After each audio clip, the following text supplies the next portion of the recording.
Beef stroganoff, another fabulous classic and a delicious and easy recipe to make.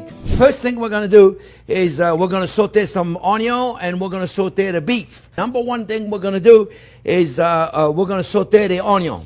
And the onion, remember, the onion is always first. And then we're gonna saute the beef. You have to cook a very short amount of time, but if you're doing it with a chuck roast, which I think is one of the best meat to do a stew with, you want to really take the time to caramelize the meat.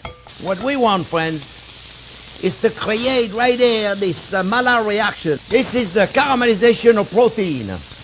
Let's look at what we got here. We got caramelized onion. You see? You see? Caramelized onion. That's what I was looking for. We're going to put some fresh thyme. And then we're going to saute our mushrooms. Right there. Look at this. You know what we're going to do, friends? Garlic, by the way, folks. This is an easy way to do right there. You just smash it on the board, and then we're just going to chop it fine, eh? It's doing very good, friends. All right, we're going to put a little bit of tomato puree. Very little, okay? We're going to put the garlic. Beef stroganoff, believe it or not, folks, got white wine, not red wine. Carrots.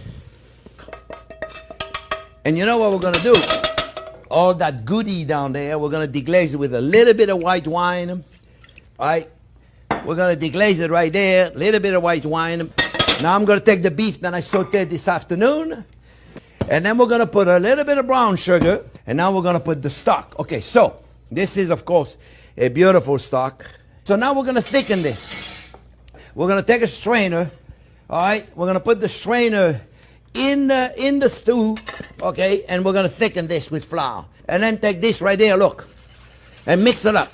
You see, look how easy the flour incorporates. We're going to take this, we're going to put a little more flour in here because it needs just a little bit more, and we're just going to go in like this, you see. And you want to kind of like, let's let it loose a little bit, you see.